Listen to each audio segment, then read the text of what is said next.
finished product. Yeah. A really good year.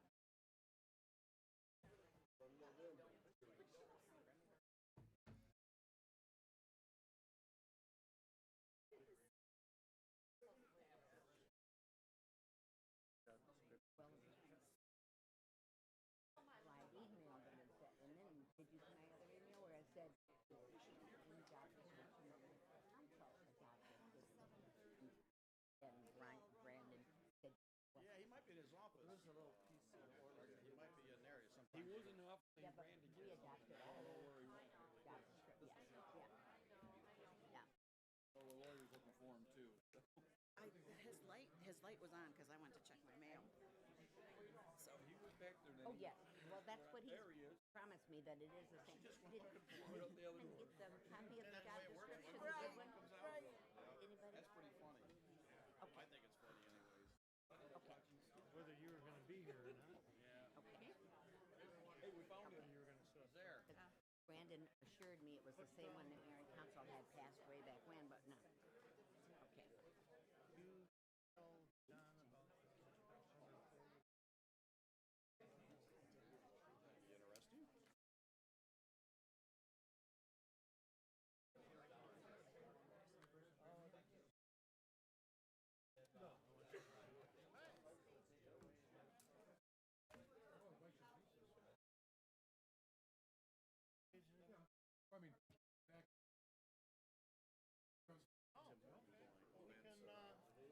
okay, so this is the agreement. Yes, that's agreement. If, This is something.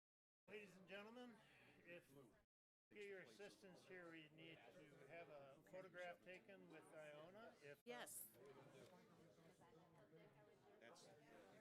Insert it. Take the other 17 out that's in there, and just put it. It's like one of those switches. Hey. Don't stand in front of you.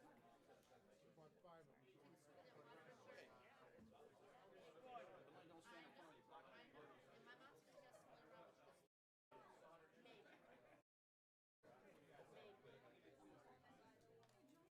I'm just a fill-in. No, I'm good. I'm good. I don't want to.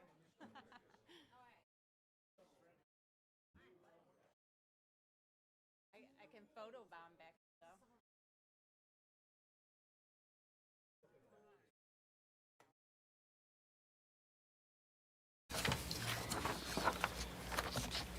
Could we join each other in prayer? Father, we give you thanks tonight. For this time we can be together here at this council meeting. We thank you for the privilege we have in this nation to be able to freely gather and to discuss the needs, the business of this city. We pray for guidance tonight for the mayor and council as they discuss all the different agenda items before them and the business of Lincoln Park. We pray tonight especially for the family of Deborah Kersey, the former assistant treasurer who recently passed, that you'll bring them comfort. Tonight we ask for protection over those that are out, our policemen, our firemen, those that are responding to needs around this city. I pray you'll give them safety and protection in all that they do. For our troops, wherever they may be around the globe, I pray you'll watch over them. We ask you now tonight to be with us, bring wisdom, guidance to this meeting. In Jesus' name we pray. Amen. I have not been at a Chinese restaurant, so. Put your arm up here. all right. Thank you so much. We could have roll call, please. Councilpersons Breeding. Present. Higgins. Here. Kelsey. Here. Parkinson. Here. Ross. Here. Salcido. Here. And Mayor Carnes. Here. All right, good evening, everyone.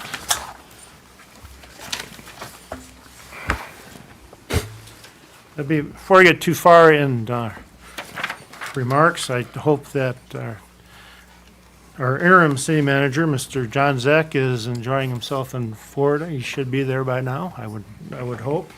Things worked out. Just think that he did a fabulous job for us in between time. And he still remained married through it, so that was quite That was quite a deal for us. I want to make note, first and foremost, that we have an election, which is coming up on Tuesday, March 10th, 7 a.m. to 8 p.m. Correct. Is that correct? Okay. Correct. And then there's some important issues that are being voted on there, so if you have not voted absentee, there's actually still time to do that, There isn't is. there? There is. Make sure that you come on down. We had several young men that led us in the Pledge of Allegiance. So what I'd like you gentlemen to do is to come forward right now.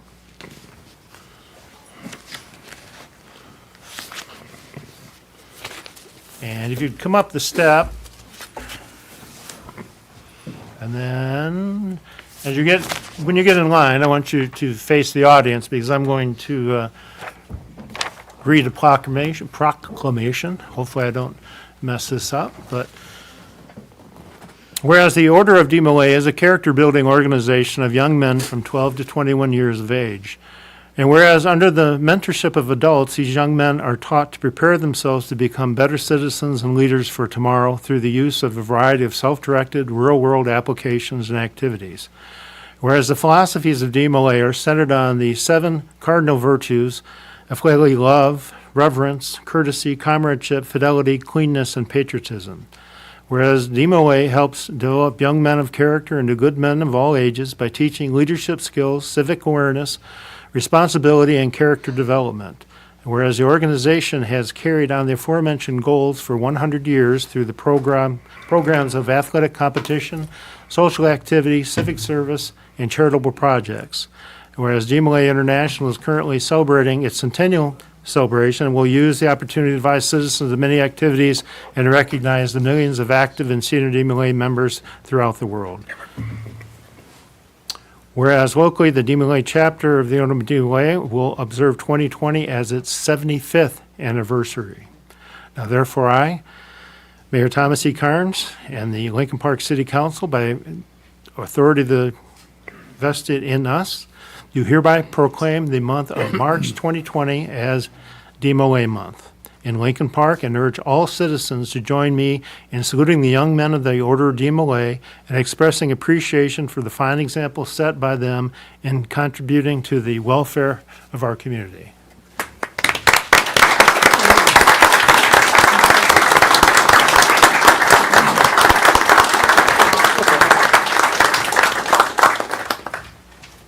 Now, gentlemen, who is the leader of your group? If you can, in a minute, just come up and give us a little information in a minute. But I have for you a little challenge coin that I had made up as mayor of the city of Lincoln Park that has our insignia on there. I hope that you would use this.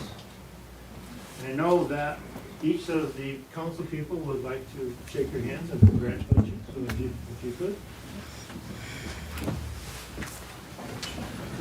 Congratulations. Thank you. Long time no see. Congratulations. Congratulations. Congratulations. Oh, good. That's okay. Congratulations.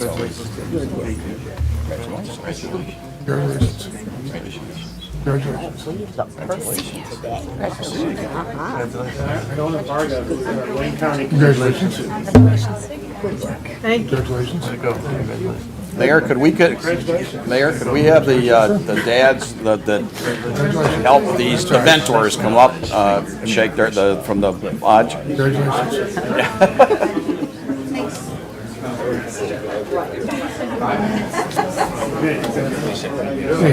Guys, I think Alana wants to get a picture with you guys.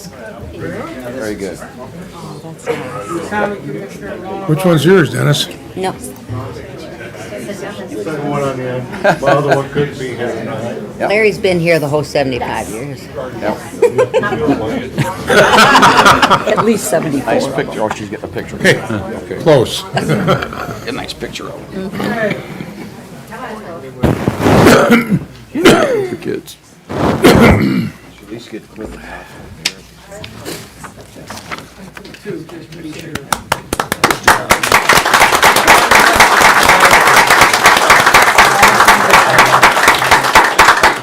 Or do what? Okay. And if, She had it ready. I don't know why she didn't give it to you. Good evening. So, on behalf of myself and my officers, we'd like to say thank you to the council for allowing us to be here this evening. It really means a lot to us. Your continued support really does show, and we do hope you continue to do so. We meet right down the road at the Lincoln Park Masonic Temple every first and third Wednesday for a meeting if you'd like to come around and see what we're about. So, that's about it. Thank you. At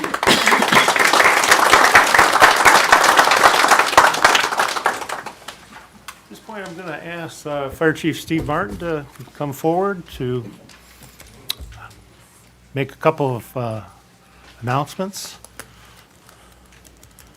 or to honor a couple of his firefighters that were honored at the Public Safety Commission just this past week. So at the Public Safety Commission, sometimes people aren't aware of the awards that were handed out, but two of our inspectors were involved in a run that was worthy of note.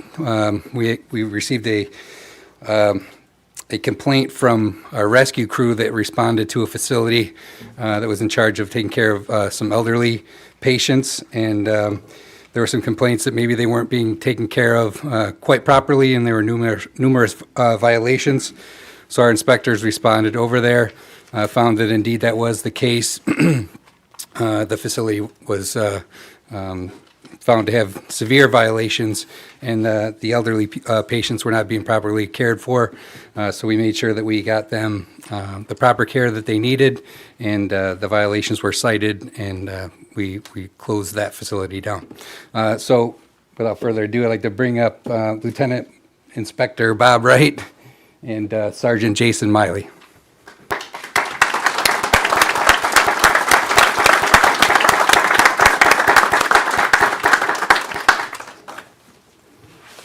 And I don't know that we need to put them on the hot seat, but I just wanted everybody to know that they were awarded. Actually, I have it. They received the department citation for the acts that they performed with unusual thoroughness, conscientiousness, determination, and initiative. And I, for one, am very grateful, and they did a fantastic job, and I appreciate their efforts. Thank you.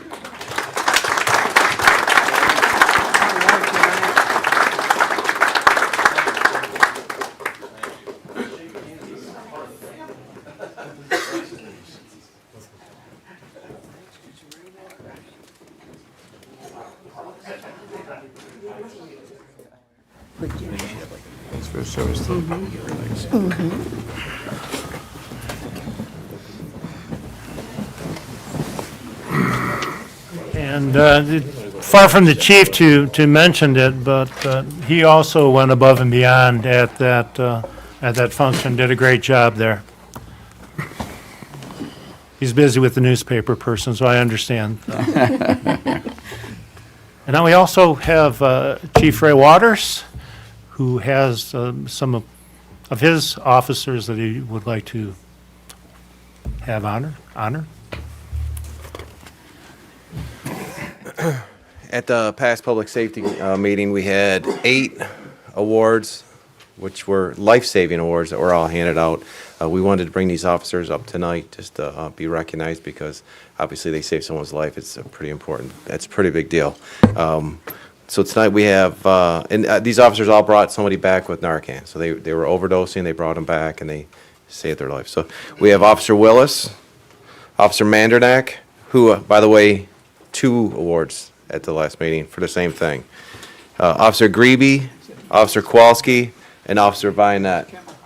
Officer Hoyt couldn't make it, and Sergeant Veronica Lyles also received the award, but she's currently working the front desk right now, so we couldn't break her free for this.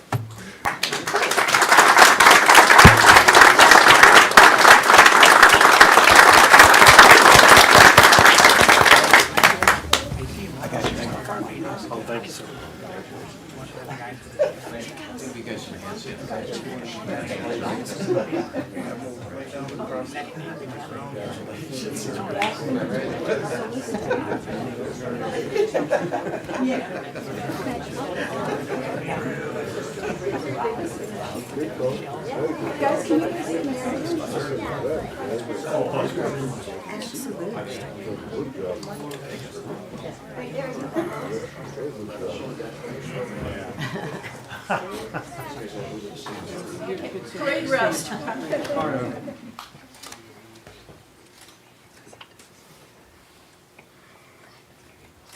Thank you.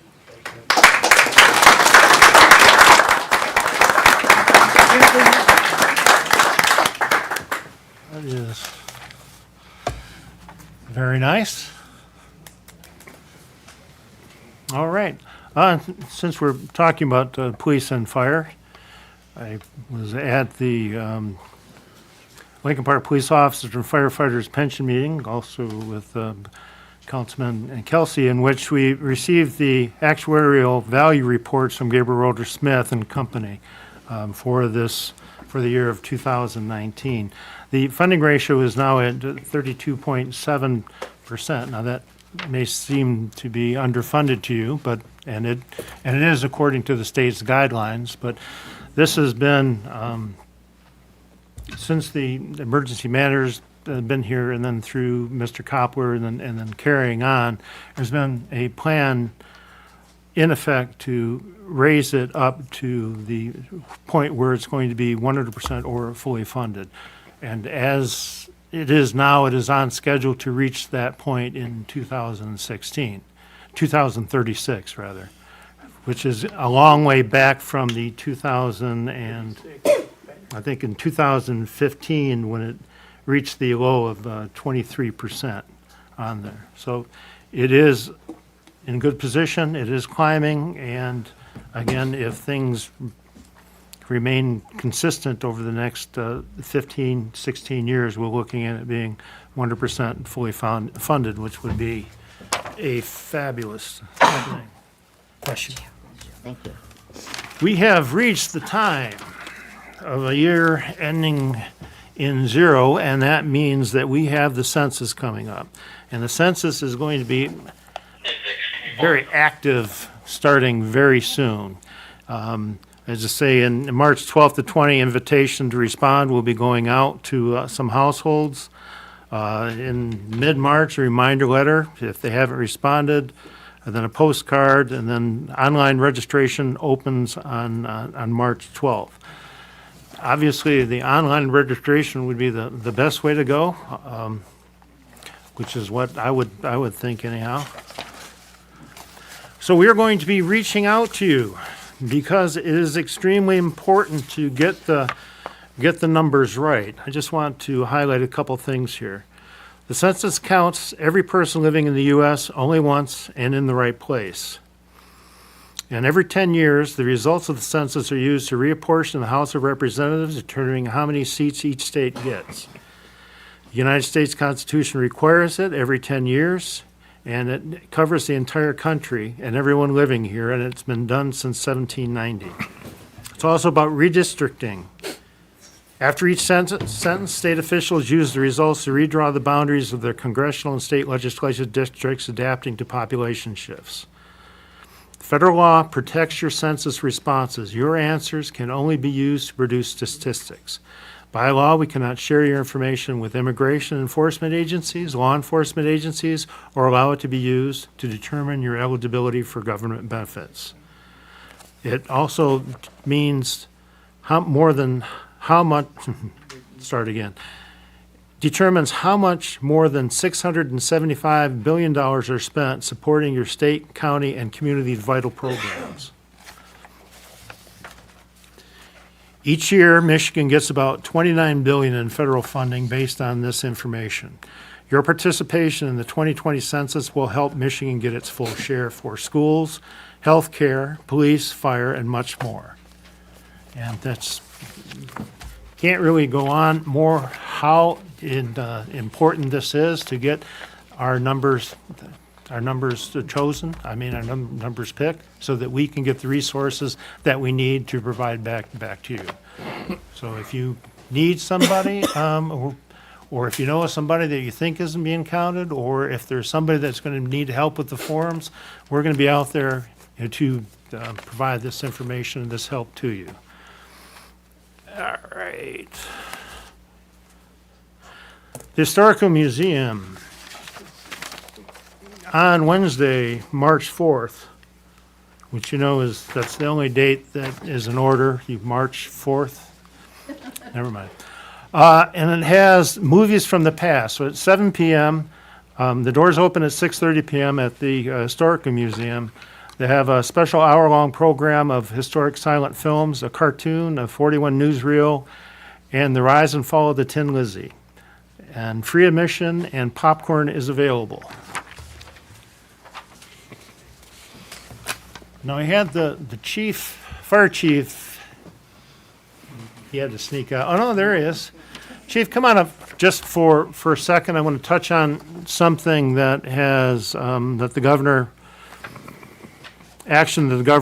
took yesterday, the day before yesterday. Friday is when I sent that out. On Friday, when she activated the State Emergency Operations Center to coordinate state of Michigan response to the coronavirus. Right, so she's trying to stay ahead of the virus, obviously, that's spreading quicker than everybody imagined, but she's also trying to get in front of the panic, make sure that the equipment is,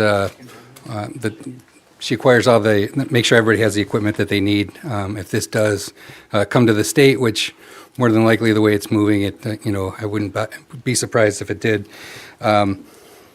So they are trying to do everything they can to make sure the proper information gets out. As that comes out, I will disseminate it, put it on the city's website. I'll make sure that I get it to all of you, and then we can get it out to the public. And I just noticed on her thing that the best prevention for viruses such as influenza, the common cold, or the corona is to wash your hands often with soap and water for 20 seconds. If not available, use hand sanitizers. Avoid touching your eyes, nose, or mouth with unwashed hands. Cover your mouth and nose with a tissue or upper sleeve when coughing or sneezing. Avoid contact with people who are sick. And if you are sick, stay home and avoid contact with others. So you will be our lead person as this develops. Right, and they did just hand out, and I can get this on the website this evening, this was kind of from our medical control director, but it's like a question and answer. It's very similar to what you just addressed. It's how to handle it if it does come. That was one of the, although it seems to be spreading kind of rapidly, it doesn't seem to be like a super bug where just hand washing and proper hygiene goes a long way. So fortunately for that. But I will get that information out as quick as I can. Okay, thank you, Chief. Thank you. We have our events coordinator, Maureen Tobin, is looking for entries into her Ultimate Food Contest, which will be on March 21st. The chef entry fee is $20, and you have 3 different areas that which you can, or you could enter all 3, I would imagine, show off your expertise. There is the chili cook-off, there is the macaroni and cheese, and there is a dessert one. So if you have that, please send an email to Maureen Tobin, which would be mtobin, M-T-O-B-I-N, @citylp.com, or you can look on the flyer, which is on Facebook, and click on that. It is a fun time, and then you get to vote with your dollars when you're over there trying it out, too. So that's not a bad deal. Also, she advises me that she is looking for vendors for the Cinco de Mayo, I think it's our fifth or sixth annual Cinco de Mayo that the Downtown Development Authority puts out. It will be at the same location, basically on O'Connor between Fort and Electric there. So it's looking for vendors, and you can contact Maureen the same way or link at our website.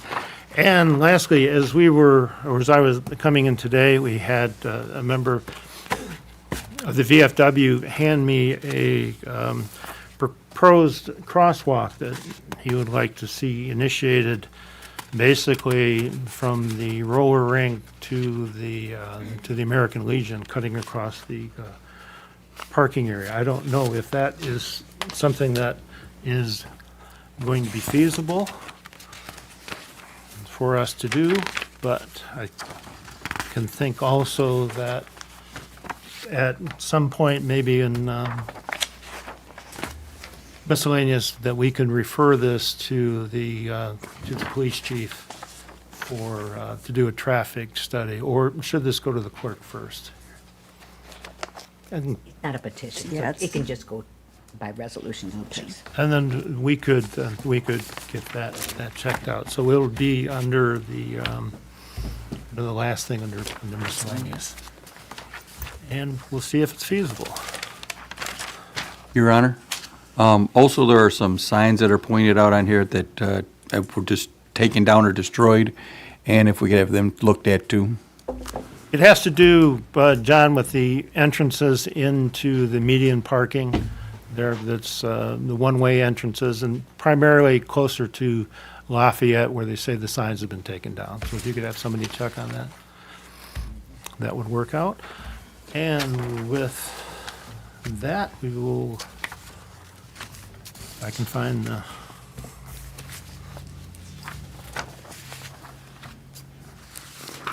all right, here we go. Resolved that the following items listed in the consent agenda be approved as presented to the mayor and city council. 1, approved minutes, regular meeting held February 18, 2020. 2, approved minutes, study session held February 18 at 6 p.m. regarding no parking and BL and building department operations. 3, approved minutes, special meeting held February 24 at 6:30 p.m. regarding closed session labor negotiations.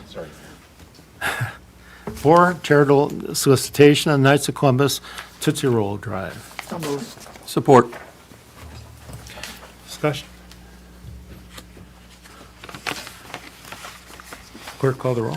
Councilpersons Breeding? Yes. Higgins? Yes. Kelsey? Yes. Parkinson? Yes. Ross? Yes. Salcido? Yes. And Mayor Carnes. Yes. And as edification for those out there, the Tootsie Roll Drive will be April 3, 4, and 5, 2020.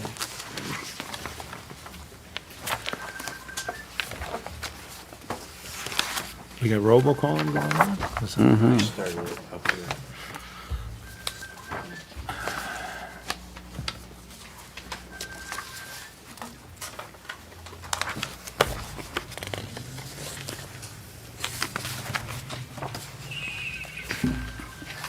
I lost the resolution.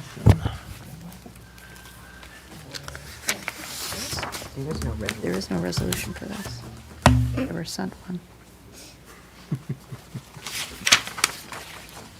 Ready. Okay, then, Are you going to approve it?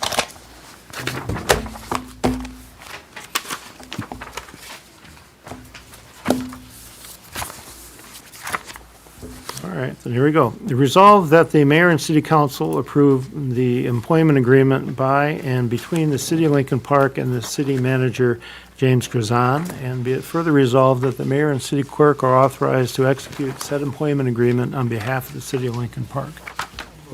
Support. Discussion? Yes, could Brandon explain the new part?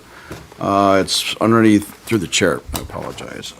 Through the, underneath compensation, it's a second paragraph where it says the city will provide the appointee. That was changed since the last draft we got on the first page. Through the chair, we did revise some of the language contained in paragraph 2 as it was redundant as it was provided for in Articles 9 and 10 of the agreement, termination and severance. I'm not sure, Councilman, if you're asking me to summarize the contents of my email from earlier today in terms of the major substantive change from the draft that was sent out middle of last week. That's what I was looking. I have through the chair, I have the old and the new, and that's a different chapter according to what I got. Maybe not. Maybe I'm wrong.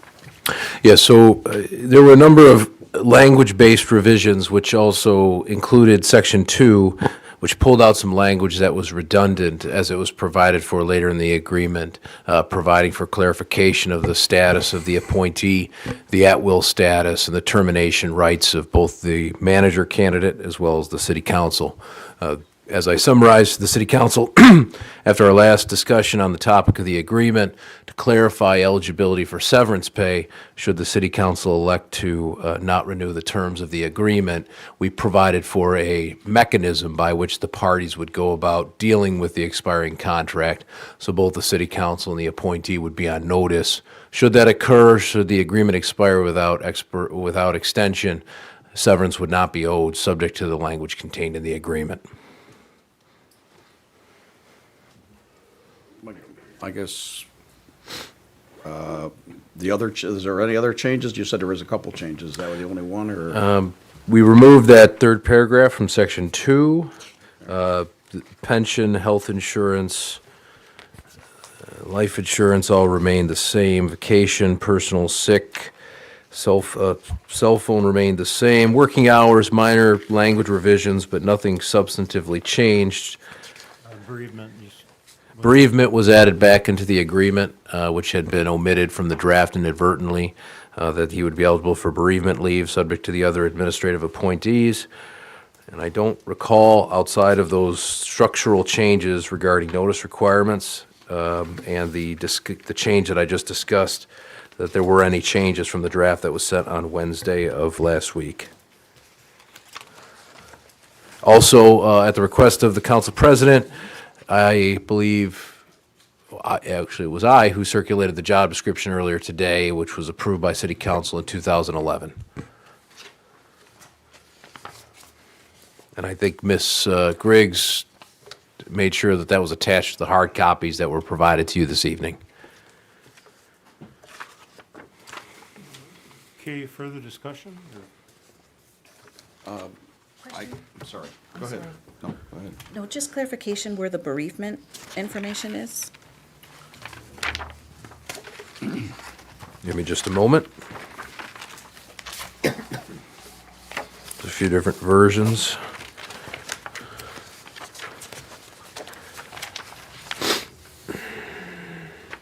Personal leave days, there was a sentence added, the appointee shall receive bereavement leave as provided to other appointed department heads.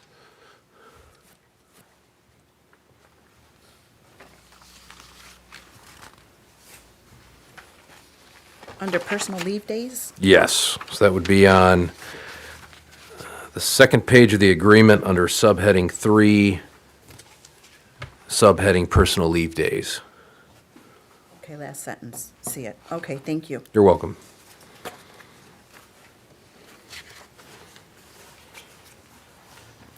I'm sorry. Go ahead.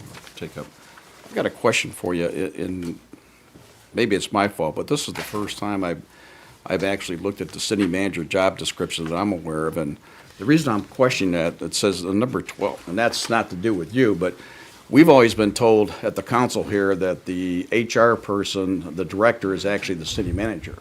Here it says may perform, not shall perform, and I guess what I'm saying, that's an interpretation then, because usually when we have a question, we're always told that the city manager is actually the HR director. He or she actually directs and does everything as far as that goes, as far as running that department.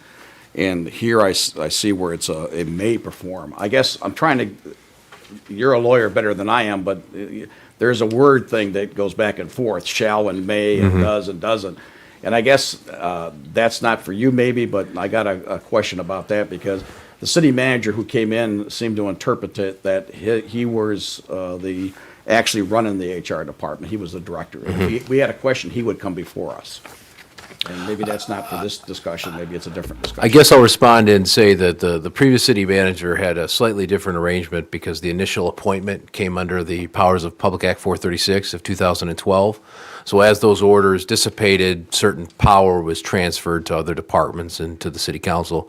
I would defer probably to Mr. Zelenak or Ms. Griggs from a historical perspective. I do believe, and maybe Ms. Breeding will remember, I believe there may have been a point in time where the city maintained the position of personnel director separate of the city manager, but since the inception of the city manager of 2003, that has been the department head individual serving as the director over personnel services. And if I'm incorrect, please. Okay, that's just clarification for me. I was kind of confused, thank you. Okay, further discussion? Clerk, call the roll. Councilpersons Breeding, Yes. Ross, Yes. Higgins, Yes. Kelsey, Yes. Parkinson, Yes. Salcido, Yes. and Mayor Carnes. Yes. We also have Ms. Kirsten here, who is our new city manager. James, if you introduce yourself. Yes.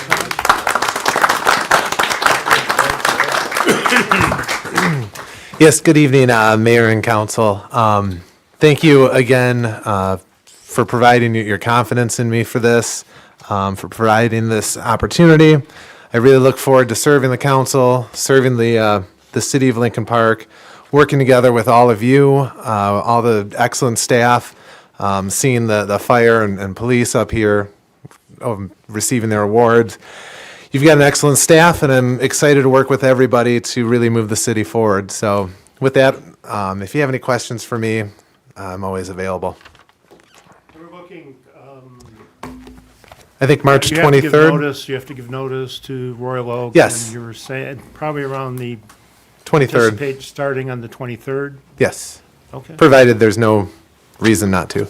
Oh, okay. So, Okay, well, welcome and congratulations, and we all look forward to working with you. thank you.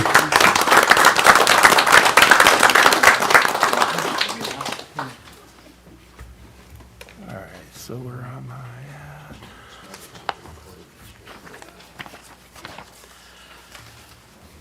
Next action item has a cover letter from Doreen Christian, our director of Community Planning, Development, Parks and Recs, to set a public hearing on the reprogramming of home funds to be used for the home buying, counseling, and home purchase assistance. All right, I think everything else is covered in here. So whereas it is the desire of the city of Lincoln Park to use home funding for the purpose of home buying, counseling, and home purchase assistance, and whereas a public hearing to obtain the views of citizens, public agencies, and other interested parties regarding the reprogramming of home PY 2016 funds, which in parentheses $109,785, out of parentheses, home PY 217 funds, which is in parentheses $109,785, and home PY 2018 funds, in parentheses again, of $147,928, out of parentheses, to also be used for the home buying, counseling, and home purchase assistance for qualified low, moderate income individuals and families. Therefore, be it resolved that a public hearing be set for March 16th during the course of the regular council meeting to obtain the views of citizens, public agencies, and other interested parties regarding the reprogramming of home funds PY 2016 through 2018 and program income received. So moved. Support. Okay, discussion? Clerk, call the roll. Councilpersons Kelsey, Yes. Higgins, Yes. Breeding. Yes. She's got the wrong thing on here, sorry. Ross, Yes. Salcido, Yes. Parkinson, Yes. and Mayor Carnes.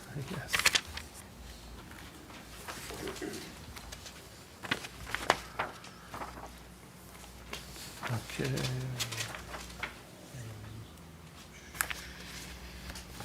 No, that is the right one. Resolved that a study session be scheduled for March 16, 2020 at 6:30 PM in the John A. Aloisi Council Chambers, 1355 Southwood Road, to discuss building department operations. So moved. Support. Discussion? Question, do we have all the, I don't know if John's here, if we have all the stuff for this meeting, I think we requested some stuff, some people to be, I requested the HR manager, to be here and that. Are we all set with that? Oh, thank you. That a yes? That is a yes.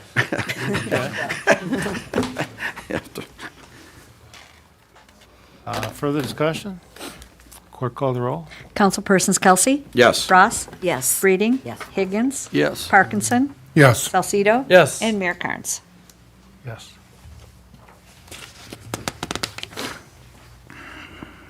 Next item has a cover letter from our Chief of Police, Raymond Waters. Oh, sorry, John Gazoo, Director, Department of Public Services. I get them confused. So in background, the Department of Public Services recently went out to bid for the repair of the police department and gun range ventilation systems. 3 bids were received for this project, with the low bid being Allied Building Service Company of Detroit.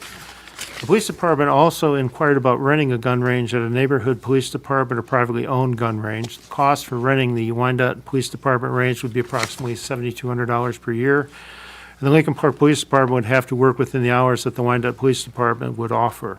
The cost to rent Downriver Guns and Ammo would be a minimum of $3,384 per year, and it would not meet the state of Michigan criteria for qualifying officers yearly.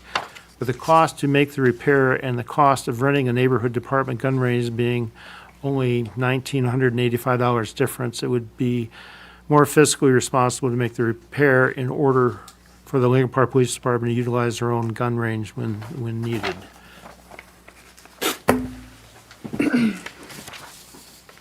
The bids that were received were from Allied Building Services Company of Detroit Incorporated at $9,185. Flow Air Heating and Cooling Incorporated, $9,950.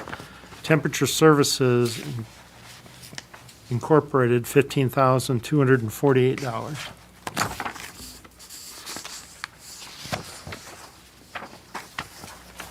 All right, so resolve the mayor and city council hereby award the bid for the police department gun range ventilation system repair to Allied Building Service Company of Detroit Incorporated with a bid amount of $9,185 to come from account number 101-263-818000, Building and Grounds Contractual Services.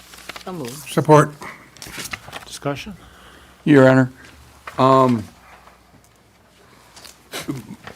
I'm wondering, because we have the millage renewal coming up, and I want to make sure that if the renewal goes down, could this money be used for the police? And should we put this off until after the renewal? That's what my would question. Physically, they answered my question that I asked on the floor, and I'm thankful for that, but I have the millage question I have to ask. Well, the training has to be done. There's no way around that. The officers have to train for shoot, or it's going to be a litigation nightmare if that's the case. And for their own safety, this has to be done one way or the other. So we either go to Wyandotte and contractually to do that, or we do it through repairing our own facility. I don't think that, either way, it's going to have to be done. Okay. Further discussion? Yes, question through the chair for the chief. Is this going to be adequate so we don't have any other problem? I mean, so they can shoot down there and the exhaust takes the gun residue and it doesn't reflect on them? In other words, is this going to fix our problem so they can shoot down there and qualify? I guess is what I'm asking. Yes. Okay. No, I just want to make sure. It just seemed kind of low. That's why I ask. Because Okay. Thank you. Chair, Your I'm Honor. sorry. Yes, go ahead. So do we know, because that's a good question Councilman Kelsey brings up, do we know if the contractor is going to warranty this work? Bring Mr. Kazoo, Director of Public Service. This is a repair of the physical existing system. It will have a 1-year guarantee. It is not a new system. So we're going to be repairing the existing system and not replacing. Replacement of the new system is approximately $78,000. And to go back to what the mayor has already said, you're going to have, the police department's going to have to train either way. I think it's financially more prudent to repair what we have, because even if they did go to Wyandotte, just about 1 1/3 years, you would be pricing yourself into the next arena. It's better off to fix what we have and utilize it. I agree. I like the fact that they're going to guarantee it for 12 months, the work they do. Right. Right, okay.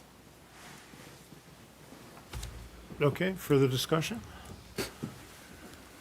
Clerk, call the roll, please. Councilpersons Breeding? Yes. Parkinson? Yes. Higgins? Yes. Kelsey? Yes. Ross? Yes. Salcido? Yes. And Mayor Carnes. Yes.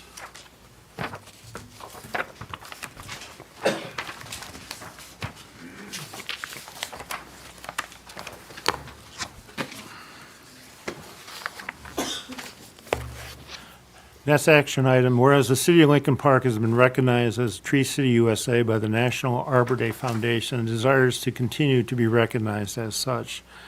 Whereas in 1872, J. Sterling Morton proposed to the Nebraska Board of Agriculture that a special day be set aside for the planting of trees. And whereas this holiday called Arbor Day was first observed with the planting of more than 1 million trees in Nebraska. And whereas Arbor Day is now observed throughout the nation and the world, and whereas a healthy environment is the cornerstone of a thriving community and vigorous local economy, and whereas the state and local communities can lead the way in taking steps to protect and preserve our natural resources by encouraging the planting and maintenance of trees along with encouraging and protecting of our vital natural resources. And whereas trees can reduce the erosion of our precious topsoil by wind and water, cut heating and cooling costs, moderate the temperature, clean the air, produce life-giving oxygen, and provide a habitat for wildlife. Whereas trees are a renewable resource, giving us paper, wood for our homes, fuel for our fires, and beautify our community. And whereas trees in our city increase property values, enhance the economic vitality of business areas, and beautify our community.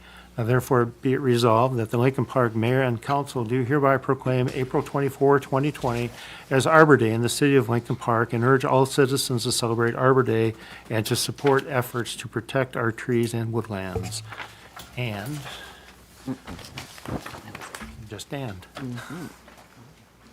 Traditionally, this has been moved by the mayor and supported by the I'll full move on council. this.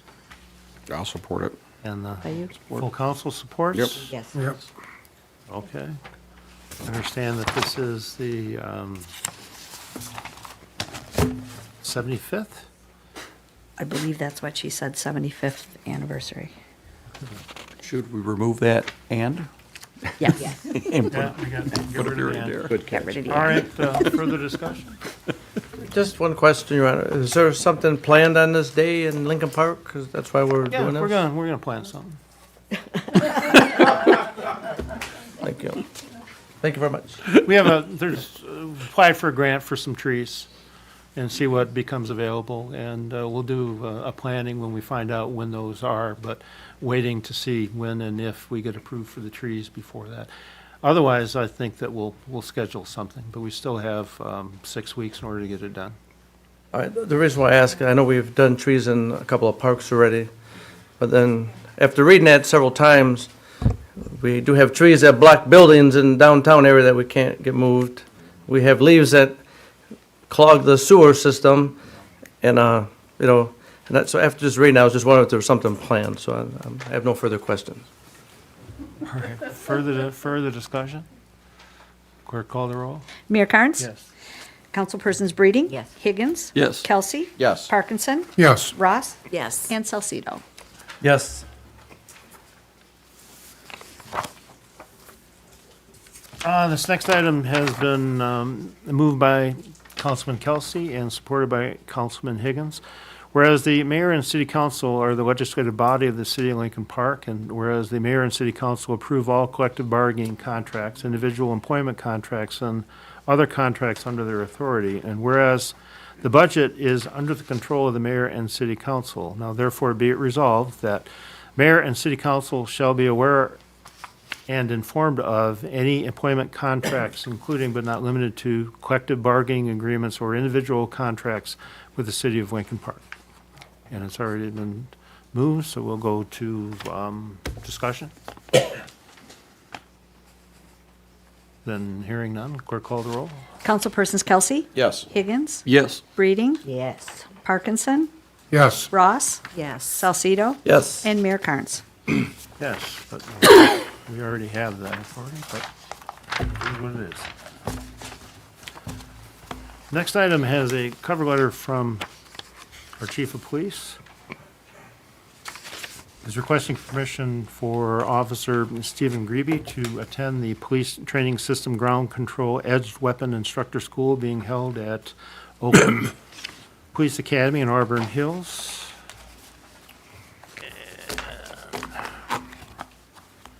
The course will provide a solid foundation of law enforcement and ground engagements. Officer Grebe will be instructed on tactics and techniques designed for law enforcement, focusing on grounded and edged weapon engagements. When complete, Officer Grebe will be able to instruct other officers in our department on the strategies of ground fighting. I resolve that Mayor and City Council authorize Officer Stephen Grebe to attend the Police Training System Ground Control Edged Weapon Instructor School being held at the Oakland Police Academy in Auburn Hills, Michigan, March 23rd, 2020 through March 27, 2020. The cost of the school is $600. A police department vehicle will be used. Meal expense will be subject to the city travel policy. Be further resolved, funds for the course to come from Police Department's MCOLS training account 101-000-370PT. So moved. Support. Discussion? Clerk, call the roll. Councilpersons Breeding? Yes. Higgins? Yes. Kelsey? Yes. Parkinson? Yes. Ross? Yes. Salcido? Yes. And Mayor Carnes.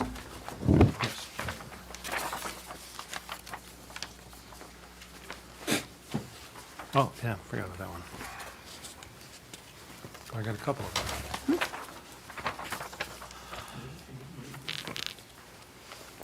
Next, under miscellaneous, resolved that a study session be scheduled for March 23rd, 2020 at 6:30 PM in the John A. Alice Eaton Council Chambers, 1355 Southfield Road, to discuss the proposed marijuana ordinance. So moved. Support. Okay. Discussion? I have a question through the chair. Will we be receiving a copy of the proposed ordinance by Yeah. this time? I've asked for it in advance. Okay. I spoke with Mr. Canvasser this morning, and he said he would have it by that Wednesday before it, so that I can get it to you. What time is the study session at? 6:30 PM, and it's on the off, Oh, it's on off next week? it's next week, yeah. Oh, good. No, it's the 23rd. 23rd. No. Oh, good. I'll be- So it'd be 3 weeks or so. All right, excellent. I might inquire if council has no objections if Mrs. Higgins may come along, because she went to all of the sessions prior to the enactment of the legislation, even though she's not played a part with Mr. Canvasser in drafting the ordinance, just to give a separate view from working with the building department, with the police department, the fire department. If you have no objections, Okay, you'll be here also? I certainly will. Okay, yes. I'm glad it's that day. No objections. All right, clerk call the roll. Does Mrs. Higgins give you a hard time? Didn't say anything. Councilpersons Kelsey? Yes. Higgins? Yes. Breeding? Yes. Parkinson? Yes. Ross? Yes. Salcido? Yes. And Mayor Carnes. During my comments, I advised that we received a request for a crosswalk to be from the entrance to the roller rink to the entrance to the American Legion across both sides of Southfield. At this point, I would move that we turn this request over to the police department so that they can do a traffic study on the feasibility of this.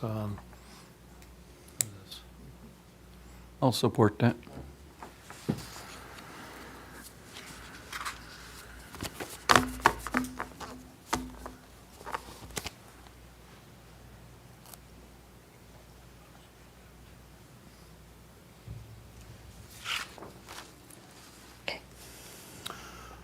All right, we've had a mover and supporter. Discussion? I'm sorry, go ahead. Yes, through the chair, obviously, we all know the area. There's a lot of foot traffic on both sides on any given night, mostly on the weekends. So I can see possibly a need for something of this effect, but I'm in favor of this motion. Okay, further discussion? Through the, Go ahead, Larry. sorry, through the chair, I was just asking, do we have a date when this is going to come back before the council so we can? No. Oh, we don't need that? No, we Okay. have to wait for the police department. to, Okay, all right, thank Because you. this could take some Okay. time. Good chair. Yes, sir. People have been crossing here for years. It's about time we get some plainly marked or maybe some signs up there so drivers will notice what's going on? Yes, I would not get council's hopes up in reference to a stoplight being placed there or even a crosswalk because of the difficulties and how it is placed. But it's something that we need to take a look at.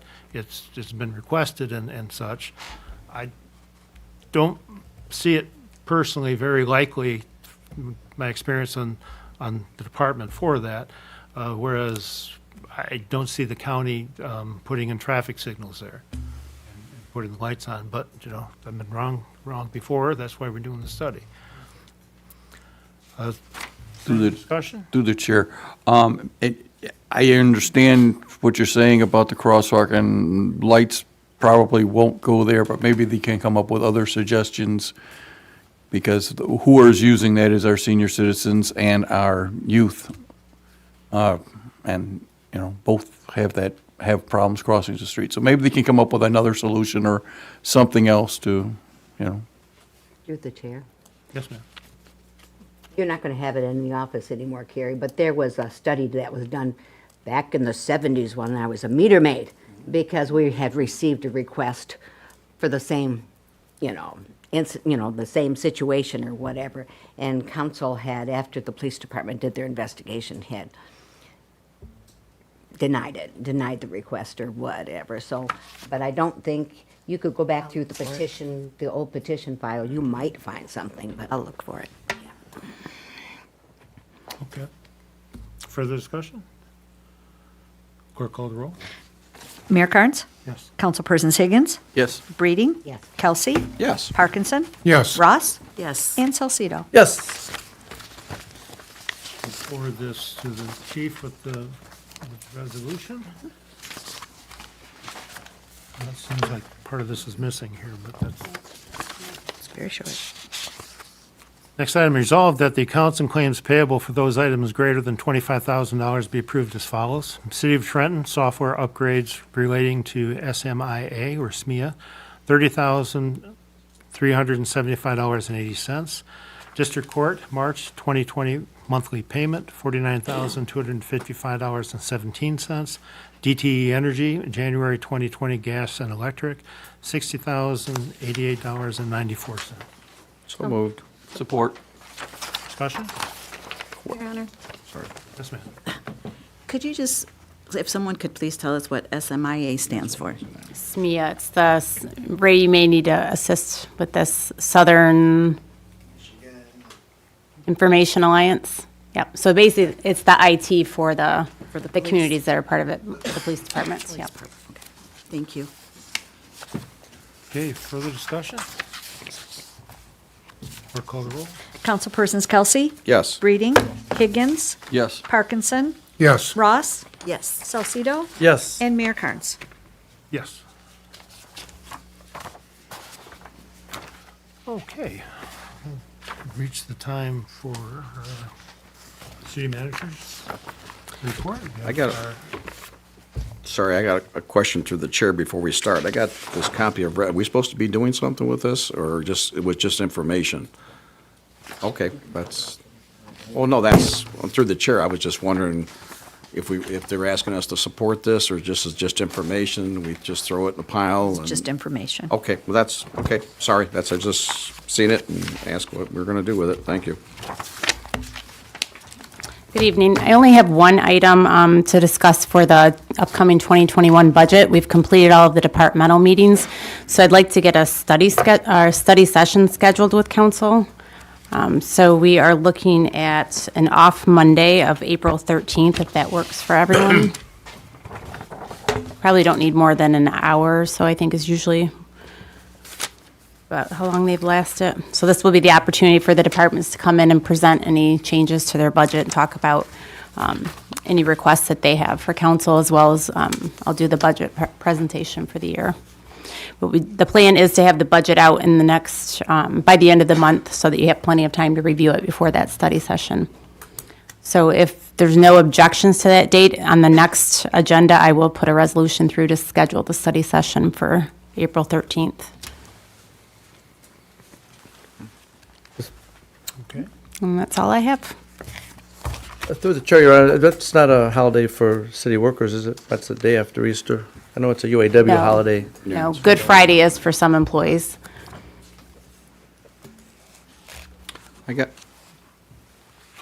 Sorry, I just had some questions for the city manager, the sitting-in city manager. We used to get, through the chair, we used to get reports, and Hennessy's here, on the engineering reports. I haven't seen those for a while. On the road construction reports, we used to get like a weekly or bi-weekly or bi-monthly report that told us, kind of what's going on, where they're at. I haven't seen any for a while. I don't know about the rest of the council, but I haven't seen any. So I'd like to, Jim's here, but just the point of information. And then a couple other things real quick.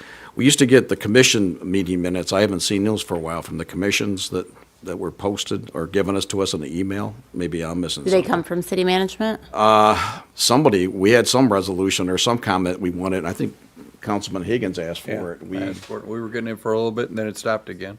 Okay, so was it the individual boards sending them out, or was it one mass email with all of them? Through the chair, I think it was somebody collected them and sent them out collectively to the council, and they were all the commissions that are underneath the charter are submitted, yeah. Okay. And If I'm not mistaken, they send them to the clerk's office. And then she forwards it on. That was it, thank you. Those that submitted, pardon me. Through the chair. Through the chair. Your Honor, if I could ask Mrs. Griggs a question too. I was curious if Mr. Zek left you any information on U.S. lawns. No, we discussed a few outstanding items. That was not one of them. But is there Well, particular? he said he would give us an overview, I guess, of what the,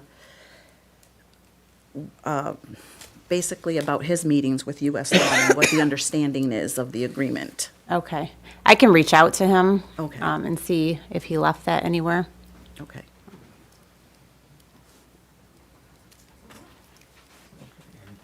From council for Ms. Griggs? Hearing none, we'll move on to department head report. We have Department of Public Service, Hennessy Engineers.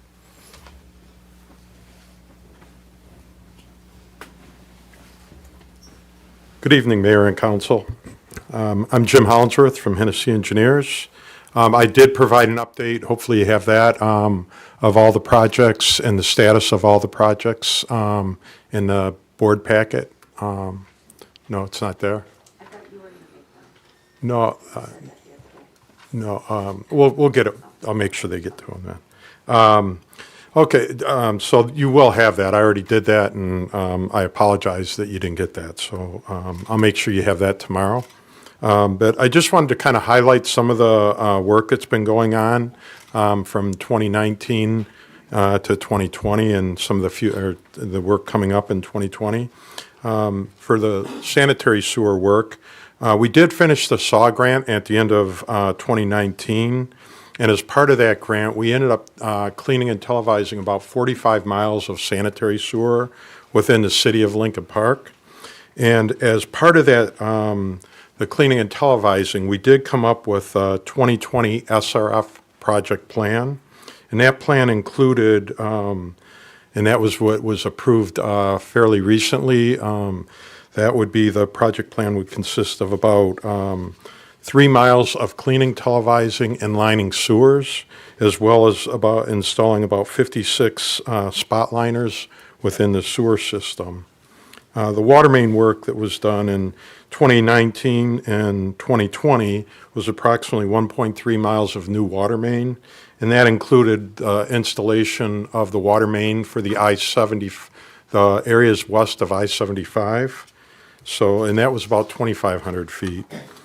In road construction, we broke that into various sections. Some was reconstruction, there was resurfacing, sealing the joints, and sectioning. So as the road reconstruction in 2019, the city reconstructed about 1,000 feet of new road, which included about 4,400 square feet of sidewalk, as well as 900 feet of water main and 250 feet of new storm sewer.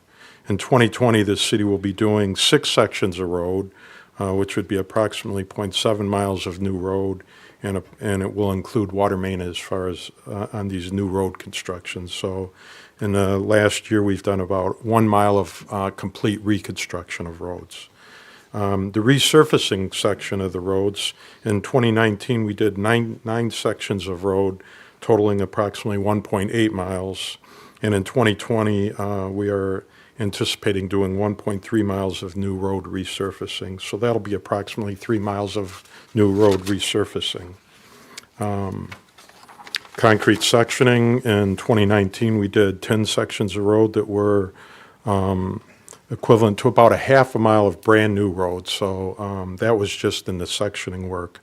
This year, in 2020, we're looking at 7 streets, which will encompass about 1.3 miles of road that we've analyzed, and we'll be doing sectioning along that.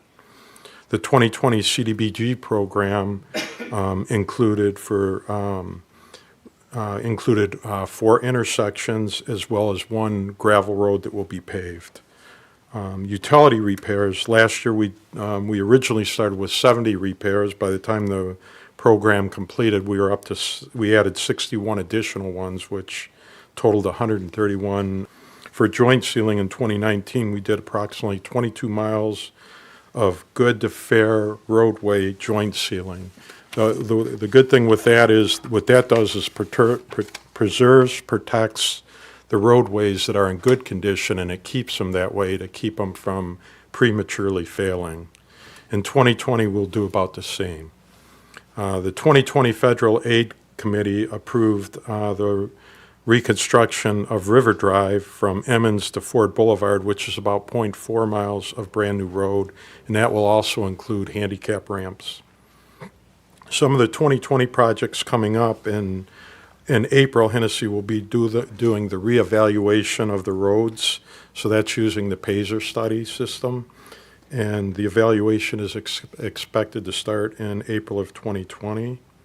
SIMCOG, the city received a SIMCOG grant of $10,000, and that will cover about 5 miles of doing road or the water system locations within the roads that are FAC approved, which is Federal Aid Committee roads. And we'll be starting that work in April as well. And then moving on, is the retention basin. This year we are looking at doing repairs to cell number 2, as well as lining the retention basin outfall sewer. We'll be bringing that proposal to you in the near future, and repair or replace some of the existing broken slide gates that isolate the cells, so that the Department of Public Works can isolate the cells so that we can control where the water goes into the basin at the various times. And lastly, the Emmons and Lincoln pump stations, as part of the SAW grant, they were considered critical assets, and the city, and what this will do is the Emmons and Lincoln pump station help prevent sewer backups in that. So part of the SRF, what we'll be looking to do probably is bring another SRF low-interest loan to the mayor and council for the Emmons and Lincoln pump stations. And the work included in that project will be the removal of the underground storage tanks, which I know you're familiar with on that, as well as replacing the pumps in the pump stations, upgrading the electrical, and installing new backup generators for each of those pumps.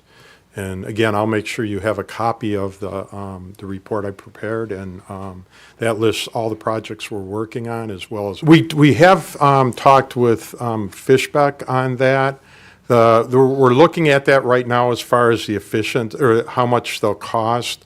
Depending on the size of the generators, there gets to a point where natural gas generators will actually be a large cost. It'll be an extremely costly venture. So we're looking into what the best methods are going to be for those generators. Well, contamination of ground, everything costs a lot of money. If Yeah. anything happens to those, you've got a problem. Insurance, you got a problem. Right. I've had contaminated fuel in those in my time. So diesel fuel is a big problem for that. It could run out because who checks the levels of those tanks? Yeah, that's what we're doing the study on, is looking at what size tank that would be needed if we went with diesel. And also, we would not be doing below-ground tanks. They would definitely be above-ground tanks. I'd definitely like to see natural gas in there to solve the problem forever. Yeah, agreed. Anything else for Mr. Collinsworth? Through the chair, Jim, do you have a punch list of what was left from last year to be fixed? Yes, that's in my report. That's in your report? Yes. Thank you very much. And so once you get the report, if you have any questions, please feel free to contact me. I'll be glad to answer any questions you may have. Thank you very much. Yeah, thank you, sir.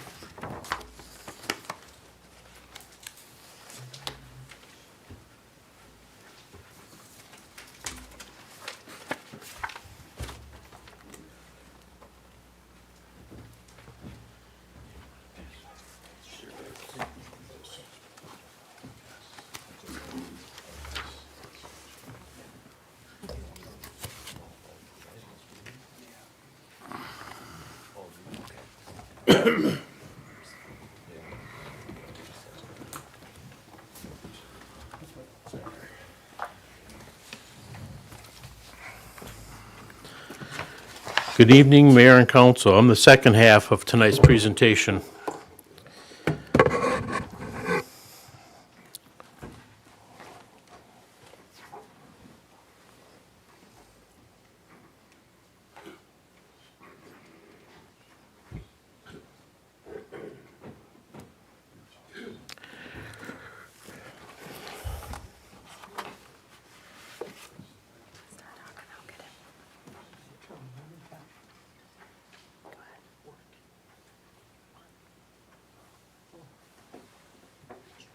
Can you do that from up there? Oh, it's got to be done right here? Maybe, yeah, just like the arrows. These here?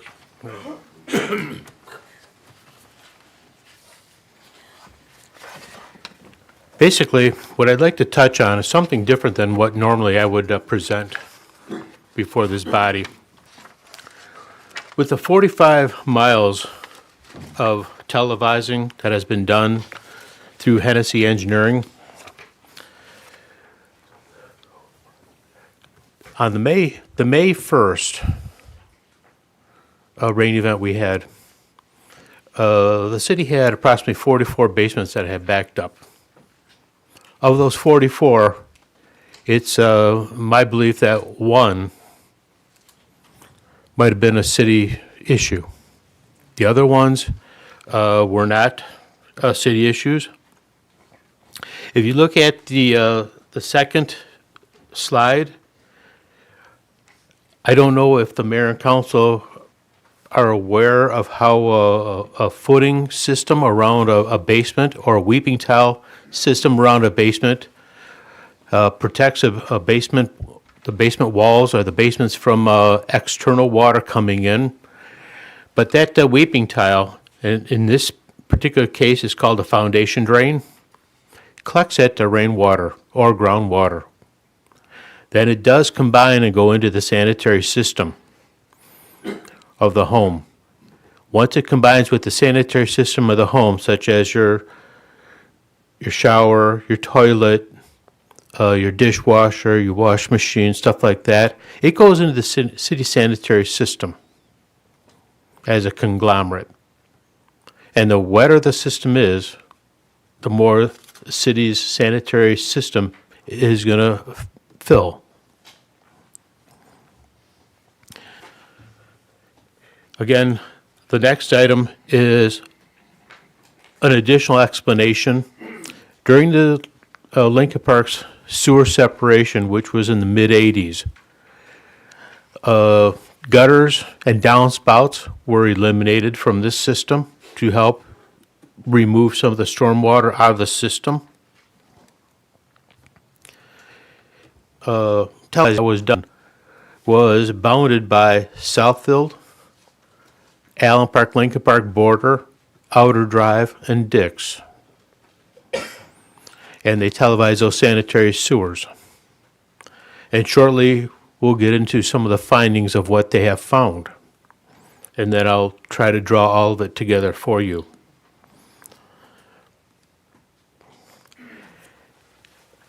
That was part of the 2019 SAW grant. And if you get into one of the pictures of the service lead that's presently up on the screen, that service lead looks like it's in pretty good shape. And you got to understand, the homes in Lincoln Park were of the 20s, 30s, 40s, 50s, and maybe some of the 60s. These sanitary service leads and sanitary sewers are clay. It's a product that was predominant in that era, but they're simply getting old, including the sanitary service leads.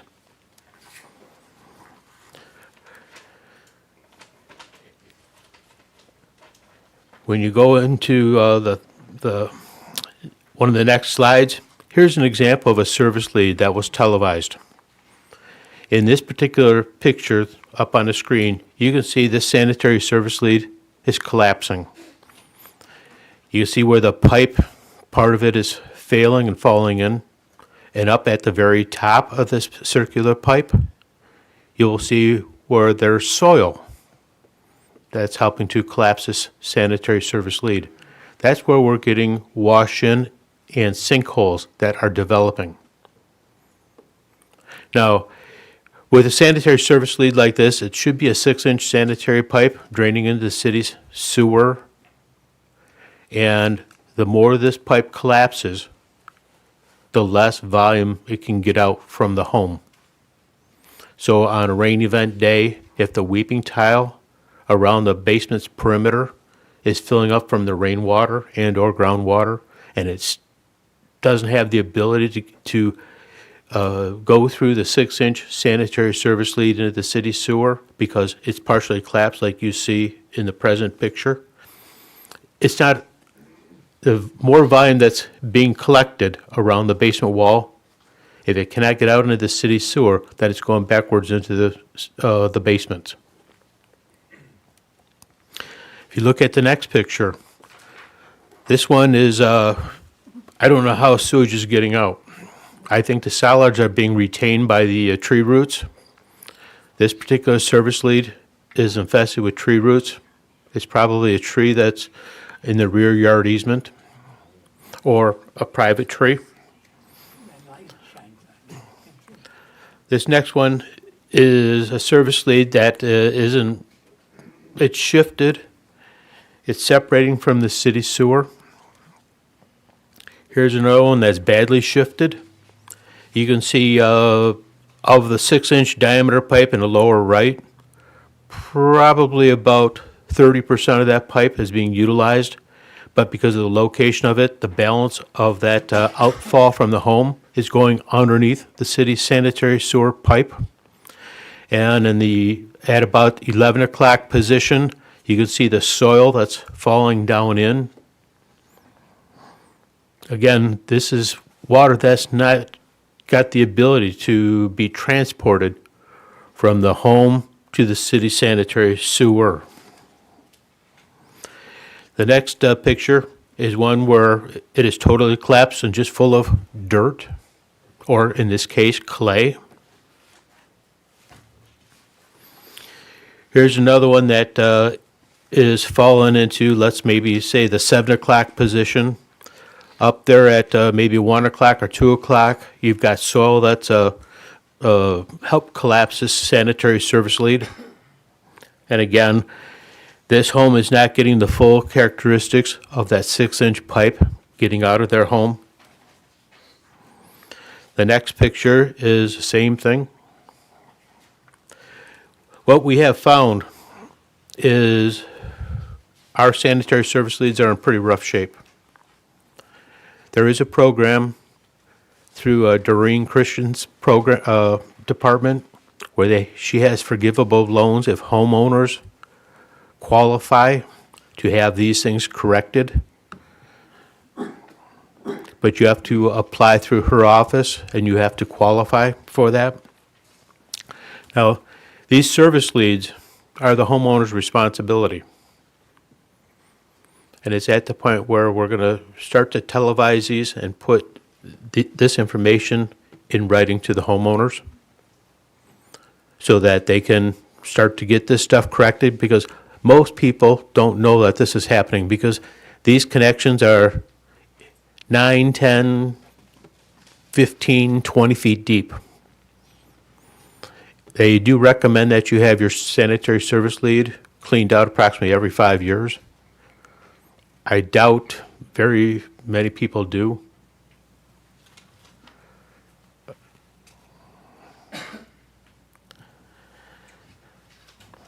So this is an item that probably 99% of the homeowners do not recognize or know. And as we televise from here on out, we're going to start sending out these letters to let the homeowners know that they do have an issue, and like where maybe your service lead is full of roots, that would be a pretty easy repair and fix with a plumber going in there and cutting out the roots. The service leads that are separating from the city sanitary pipe, that's a more complicated and costly repair, but it isn't going to get any better. All it's going to do is get worse. But unless we let them know, they're not going to know, because very, very few homeowners will go out and have their sewer televised. I know these are not what you wanted to see. This is not what you wanted to hear, but it's a reality of what's out there. If anybody has any questions, I'll do my darndest to answer those questions. Through the chair, Your Honor? Yes, sir, go ahead. Maybe you can educate me and maybe some residents of Lincoln Park, but every year I clean out, or a plumber comes and he cleans out through my basement, because sometimes my washer will back up, right? The water won't drain. Well, last August, he came in and it went to the back of the house to my sewer, right? And you saw those roots, that's what he pulled out. But according to your picture here, is there a line also going to the front of the house? Is that for the No. sewer? I would say in Lincoln Park, probably 98% of the homes go to what we call the rear yard sewer. Very few homes in Lincoln Park, they go out the front, because majority of the sanitary service or sanitary pipe are in the rear yard easement, approximately underneath the fences. Okay, so my question is, what would be a cost? Because I believe my house was built in the 20s. I probably have that clay that you're talking about. So I'm worried about collapsing. How would I remedy that then? Get a camera, have someone check it out? Well, what I would do is I would have a private plumber come in and clean it out, have it televised, and let them show you a videotape of what your sanitary service lead looks like. All right, thank you. And a cost of cleaning it out and televising it is approximately $100. Well worth the money spent. Yes, sir. All right, thank you very much, Your Honor. That's all I have. Anyone else? Thanks, John.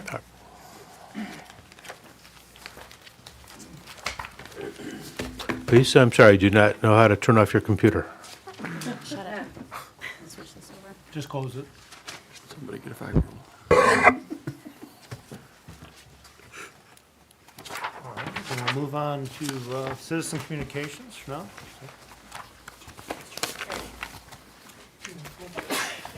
Question?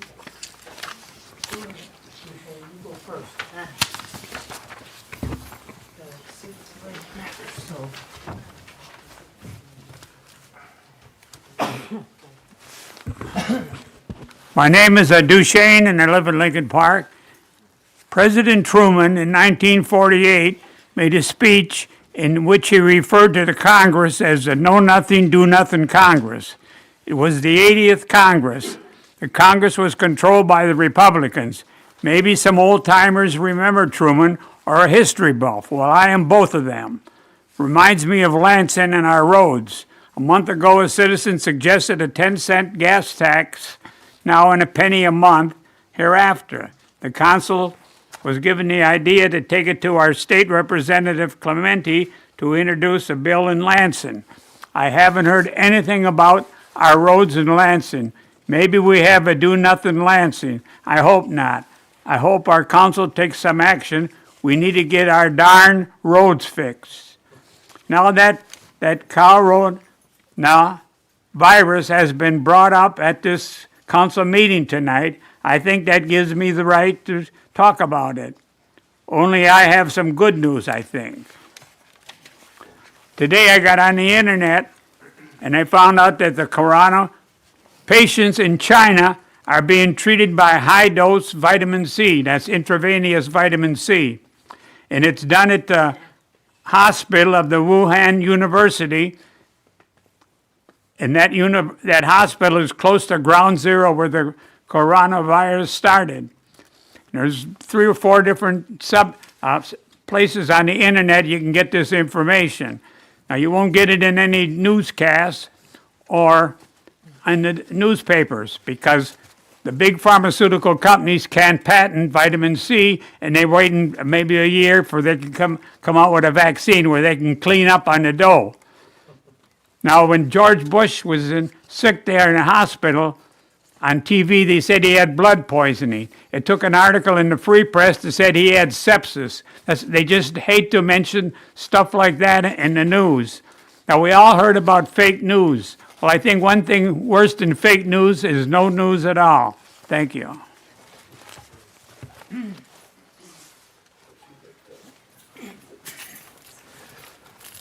Good evening, Mayor and Council. Clifford Eberts. One thing I wanted to say is, James, welcome to our city. We know you haven't quite gotten your feet yet, but we promise we'll be gentle and we won't overwhelm you, or at least try not to yet. Second of all, back in 98 or 99, I bought my house on Mill Street originally. And before I did, I got an FHA mortgage, and one of the requirements was that the house was inspected. And I was just thinking, John, maybe we could introduce some kind of legislation or something that for new homeowners, before they buy the house, that the previous owners or the realty companies pay to have this inspection done so that we can find out ahead of time which houses are problematic. That way we can reduce a lot of cost in the city's wastewater system, make it a requirement that it gets fixed before they get a certificate of occupancy. That way we're ensured that the repair gets made and that it's done by a licensed, reputable plumber, that if they plan to buy the house before they get the occupancy, that they get a licensed plumber that does it and then turns in the findings to the city, so the city has that with an inspection on the home, so they know it's done. That way there's no fear of flooding or future floods or mold or anything else that goes on. It could be something that the city council could maybe vote on, put into legislation, so that that's part of new home ownership inspection. If that's going to be a problem, then we need to address it and make it the forefront of maybe city council's agendas for home inspections, something.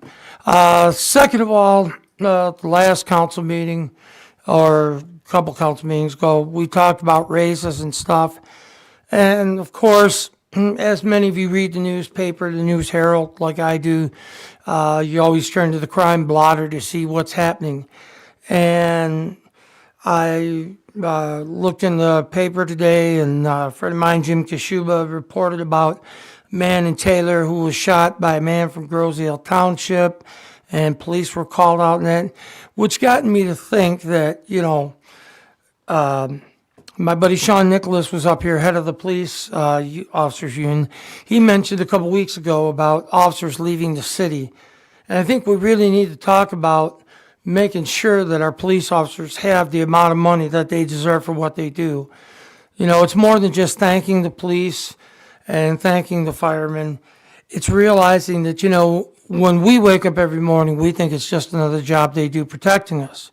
When they wake up, especially police officers, putting on that vest, walking out that door saying goodbye to their families, they don't know what kind of calls they're going to get, if it's going to be their last time seeing their family, because you get a traffic stop that goes bad, something happens, who knows? But I think our police and fire really need, better raises, because we're losing officers, we're losing firemen, and I really honestly think that, our patrol officers and our firefighters, they're just not getting enough, and they need more money because, it's a thankless job what they do for our city and to keep our city safe. I mean, for me, I sleep pretty damn well at night knowing that the fire department has guys over there. If something jumps off, they got a fire truck, they're gonna go and handle it. Same thing with the police. If there's, something goes wrong, 4 a.m. even, I can call Central Dispatch, LP's right out there to take care of it.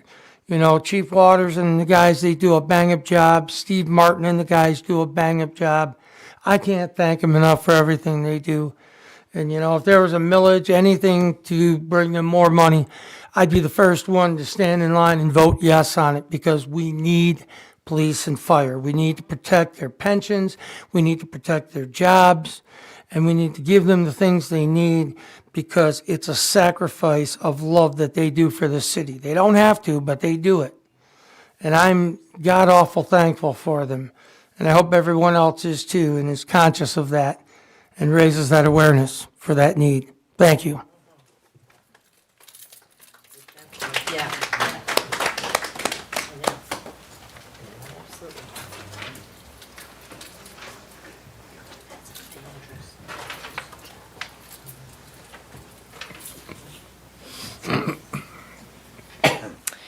Hi, Leslie Lynch Wilson, here representing the Lincoln Park Farmers Market. We are doing a chili cook-off fundraiser this weekend, this Saturday, March 7th. It's at 5 p.m. to 8 p.m. It's at the Icarus Hall. That's the small hall next to Park Restaurant, 1681 4th Street.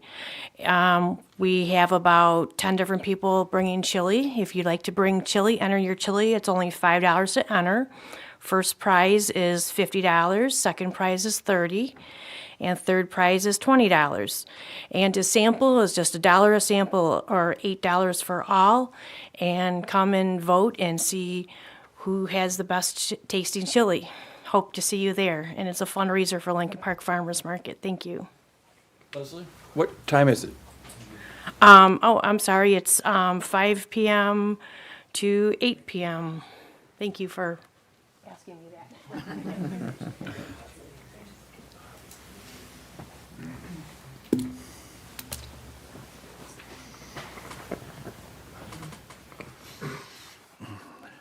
Chris Starzinski. Sure is weird sitting in back. Okay, Lincoln Town, we have our first story time this Saturday at 11 a.m. Story for kids 4 and up. Adults must stay after kids. Snack afterwards. That's 1582 Ford Street. And I'll be entering a chili in the chili cook-off this Saturday at the Icarus Hall. It's going to be fun. The information that was given out by the building department regarding the Michigan Department of Licensing and Regulatory Affairs, to call them if you have a problem with a contractor. I called 4 months ago. Still waiting. Just saying, folks. I shouldn't have told them who I was. It probably hurt me. The All-Day Jam. This is our big event, and that supports the John D. Dingle Memorial Day Parade, which we now brand as a larger downriver event that is hosted by this in the city of Lincoln Park by Hands of the City and the VFW Post 552. Saturday, March 28th, noon to midnight. Noon to 4 p.m. is family fun time, face painting, crafts for kids, and a coloring contest. All you can eat food, cash bar for soda, drinks, and water. And it's a good time. There'll be lots of raffle baskets to bid on. So $10 for adults, $25 for a family. And again, a family to us is any 2 adults, any 5 kids, patched together any way you want. So for family fun time, that's a pretty good deal for $25 just for the food alone. We got some restaurants in the area that are donating food, and we appreciate that. There'll be a list, and all their brochure and all their menus will be available. The bands start at 4 o'clock. We've got a great arrangement of bands. Again, the wristbands are good all day long, so if you're a family, you drop those kids off at Grandma and Grandpa's. If you're the Grandma and Grandpa, toss them back at the parents. Come back at 4 p.m. with your wristband and listen to DD Rocks, a 60s and 70s cover band. Interstate 90s. A 90s cover band at 6 p.m. Thank you to Vicky Shembri, the lead singer, who is really amping up the events page for us on Facebook. Our headliner band, 8 p.m., Infinity and Beyond. This is a Journey tribute band, and folks, they are spot on. Take it from a guy who's old enough to remember them from when I was a kid. I mean, they are spot on. 10 o'clock to close out the evening, a little country music. Going to go in a different direction with Corey King, who is also a veteran. Thank you to him for his service and for joining us after the headliner of Infinity and Beyond. Raffle baskets, and we're going to do a poster board this time around and put the winning number next to each raffle basket and make it a little easier. And so come on out and support the John D. Dingle Memorial Day Parade and enjoy the all-day jam. In the time remaining, I probably could go on about police and fire pension portfolios forever. But just to recap, as I look at the last few days on the stock market, it's why I don't personally invest in the stock market, because stuff like that is just institutional selling and institutional buying. You've got hedge funds out there, and you've got firms that buy and sell, and believe me, they'll dump a stock, let it go down a quarter of a point, just to repackage it and sell it short, and then you got someone else that'll come in the next day and buy it and hopefully bid it up an eighth of a point. It's a ridiculous, stupid game. It's not there's no value in that at all. There's no wealth creation. Wealth creation and real value come from researching and doing proper investing. And again, I'm an economist. I look at it that way. I am not a financial advisor. A financial advisor would probably tell you to grab the eighth of a point or whatever. So that's not my game. I'll get into more of that later. I'm going to back off on that. I've got other things to talk about. Thank you very much.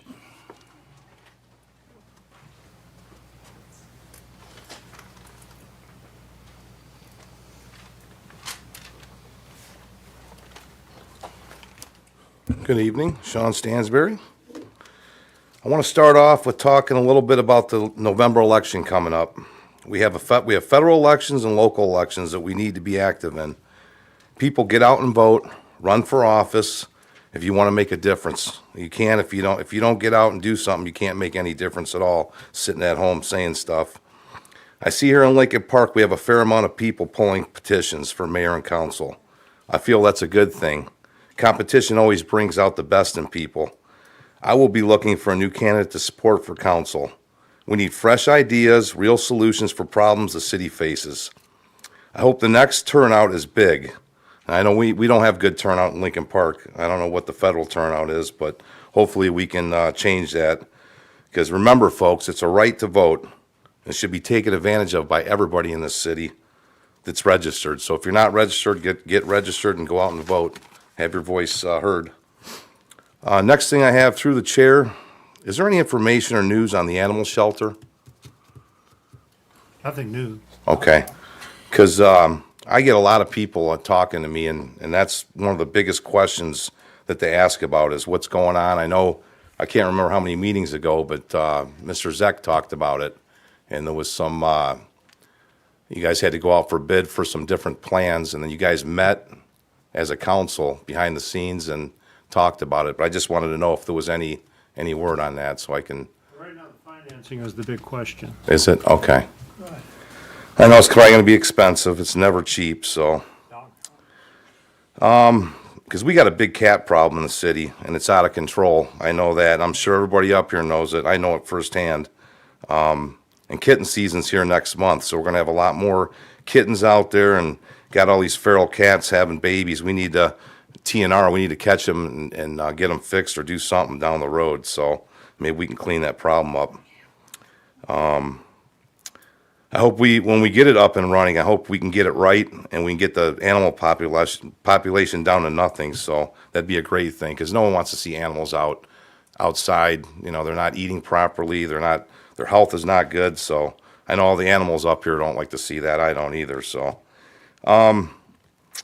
Last thing I got is, Mr. Zeck talked about the Lincoln pump station, and I know that, Hennessy talked about it tonight a little bit. Through the chair, is the pump station generators, are they being looked at quite a bit? Are they working properly? Are they inspected? Would that be, they are? Okay. Because that one's down the street from me, so. It was just a question of whether the tanks were leaking, and it was an insurance issue. Okay. The So they're- insurance was going to cancel due to the age of the tanks. Okay, so they're working properly and we check them regularly and all that, okay. And then, I'm gonna look into, we have a problem in the city, I don't know if anybody knows about it, but I've noticed, and this has happened more than once, we get a house for demo, we go to the dangerous boards, we bring it up here to council, it goes in the demo list, and what'll happen is, and this has happened many times, whoever owns the mortgage on it will take the mortgage, sell it as sheriff's sale, or whatever, they'll get a real estate agent, and they'll list the house and try to sell the house. And I think that's a big problem, because if I'm not mistaken, and I'll do some more research, if someone buys the house, obviously if they go to the building department, they can't get a C of O, but if they get an attorney and they play stupid, or they just say, hey, I want to, go through the process, that might take another year. Now, I don't know through the chair if our city attorney would know anything like that, but I'm doing some research on that, and that's happened quite a few times here, so. I think that's buyer beware, but Ed, you can. No, you're right, Your Honor, and they buy it subject to the orders of demolition. And we haven't had a circuit court stay of demolition on condemnation since perhaps 1981 or 1982. Okay, well, I know it's happened before. It happened next to me. There was a house next to me and went for demo. This is before John got here.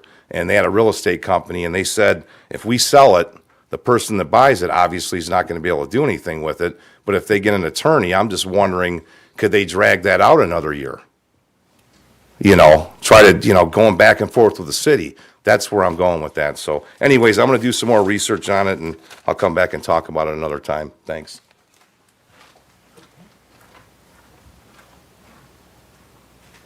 Seeing no one else approaching, we'll go to the oral reports of the council. Council President Breeding.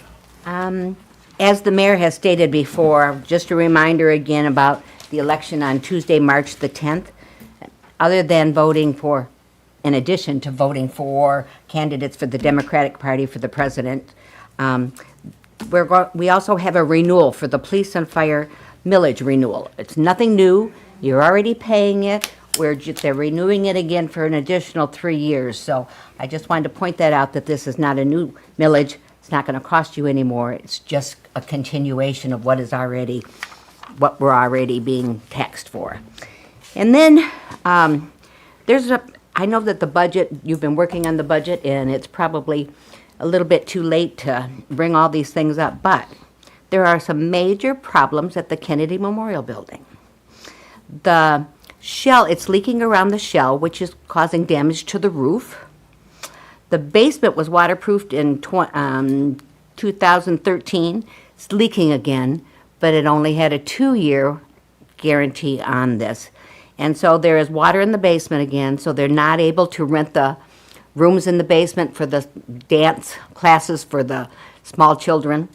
The porch railings on the front porch are rusted, and they're no longer attached to the concrete.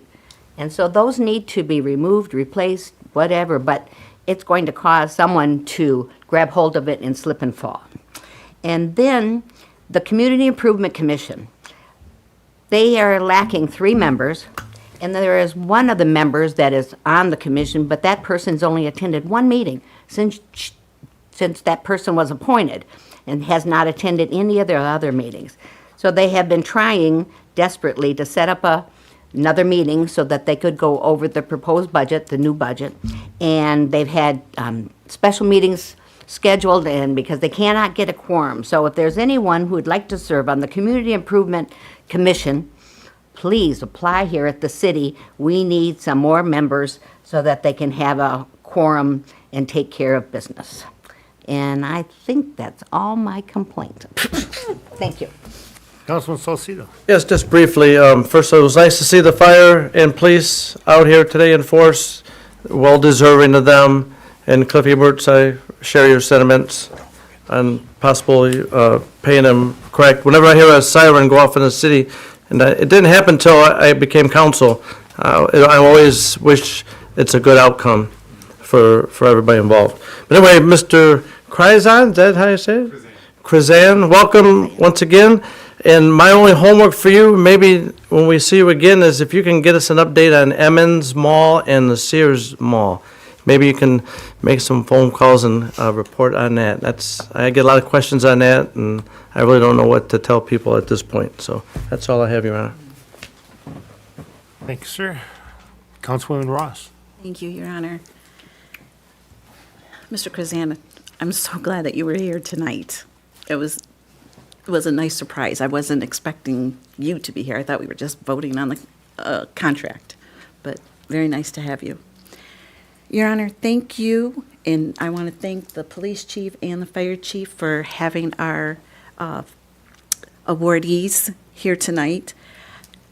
I attended that Public Safety Commission where they were given their awards, and there was, like the chief said, there was quite a few, and it made for a very beautiful, beautiful meeting.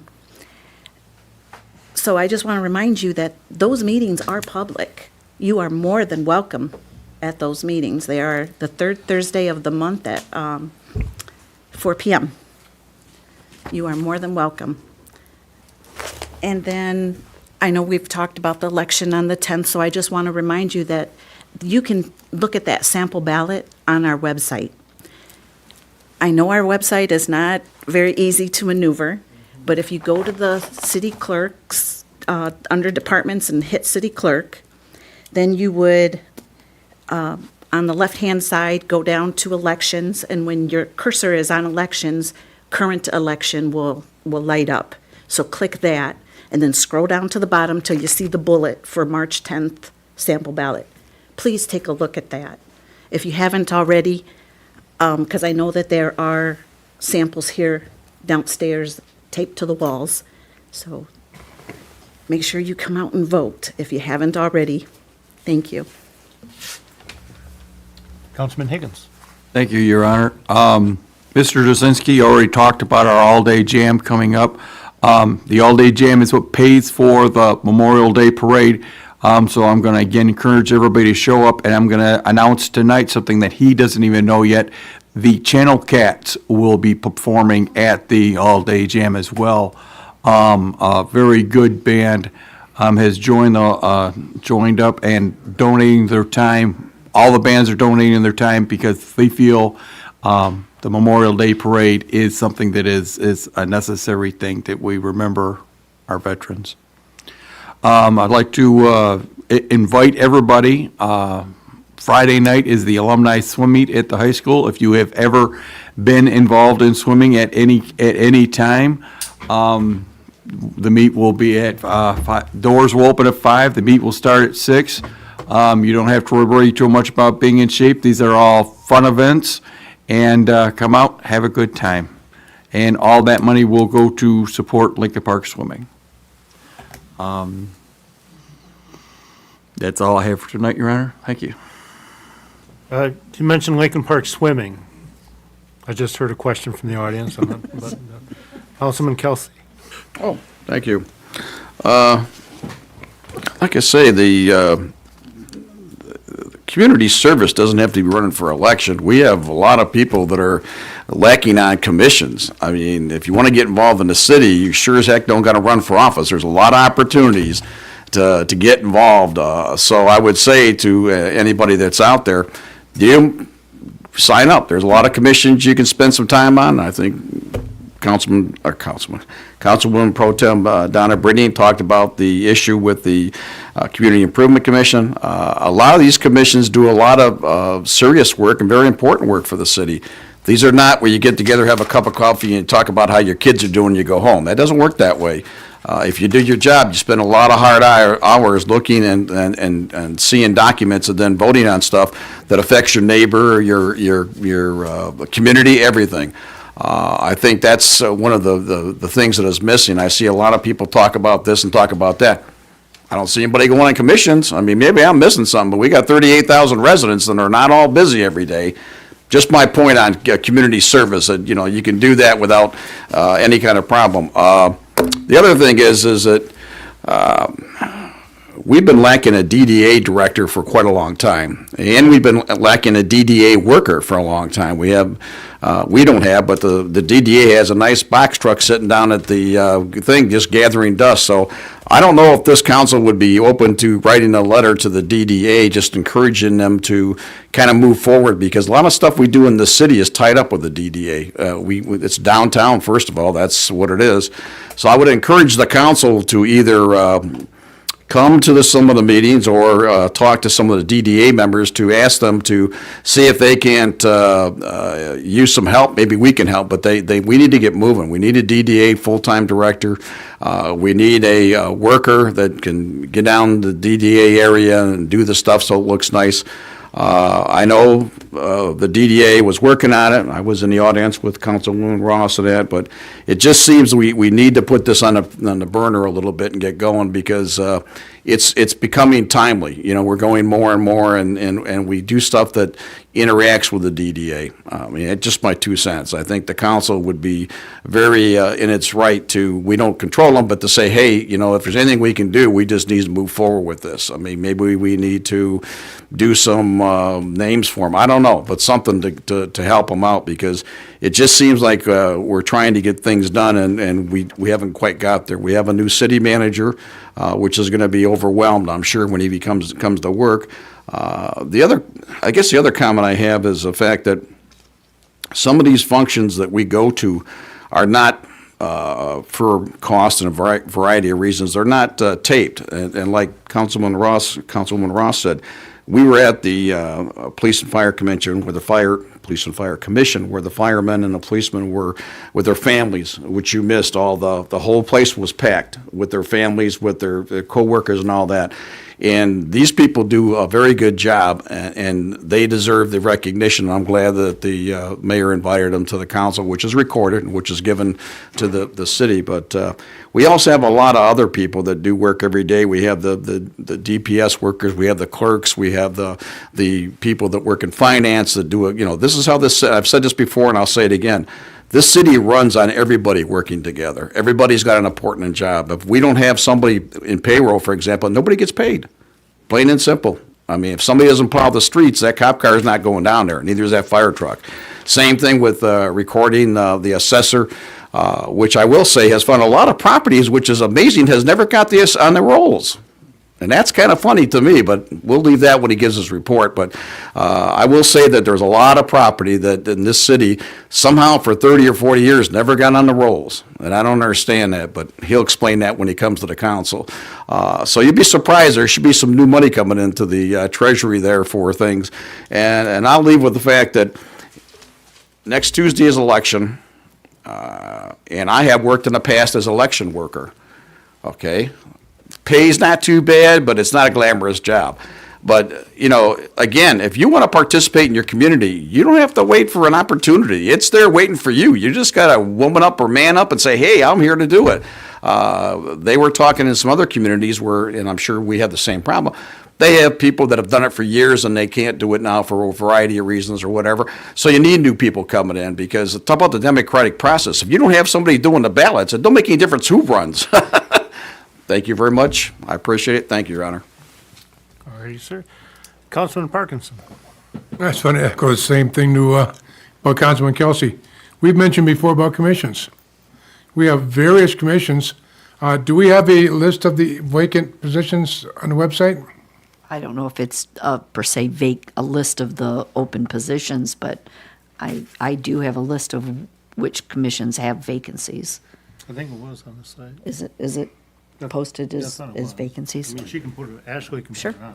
It's not a big deal. Okay, well, anybody want to be in the commission? Check with the city clerk or look up on the website when it's posted. So there's various openings. Okay, welcome to the city manager. The generators, I think there's a service contract on those and they're serviced periodically. Am I right, John? John said yes, that's correct. So your questionnaires, they're checked all the time. The animal shelter, there was questions about that. And you gotta do it right the first time. You do a half a job and you're back 5 years later doing it again. So if you're gonna do it, you gotta do it right the first time. And the cost, I'm sorry, it's gotta bite the bullet sometimes because it costs you twice as much when you screw it up and you gotta start all over again. Winter's not over yet. Proved that last week. So watch out for your neighbors and friends and children and elderly and the animals. And be wary of the salt trucks because they're out there doing a job and they have to keep moving to get the plow to work. And on the pot meeting, I think the marijuana licensing should be a thought about. How we're gonna handle licensing. So I think everybody better think about that for the meeting coming up.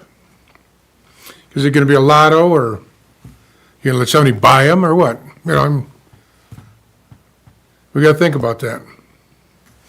That's about all I got for tonight. Thank you. Thanks, sir.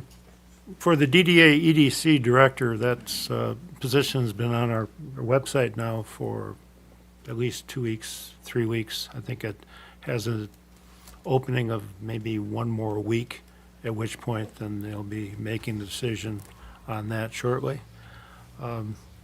Welcome to James. We've had the Coppler time, a small bit of Zach, and now we're going into your time. But I'm sure that all of us are looking forward to working with you.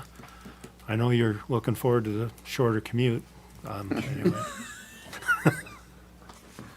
And then lastly, in ballots, we have the election that's coming up on the 10th. The law changed that you may or may not be aware of, that it is a little bit easier to get an absentee ballot now. All you got to do is come down basically and ask and prove that you're a resident. You can get that done.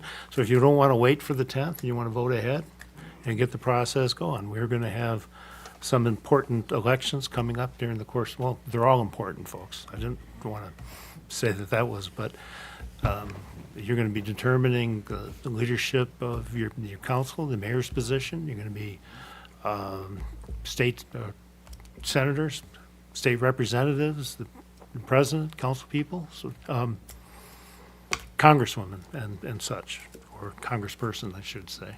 So it's important to do that. And it's not, you don't have to wait. You can take care of it ahead of time. That's all. So, or some people do enjoy going to the polls. That's a whole different experience over there. But whether you do it by walking into the clerk's office and taking that and having the ballot mailed to you, or you go into the polling station, it is your duty as a citizen of our city, of the state, and of the country in order to get this done. And with that, I'll entertain a motion to adjourn. So move. Support. Clerk, call the roll.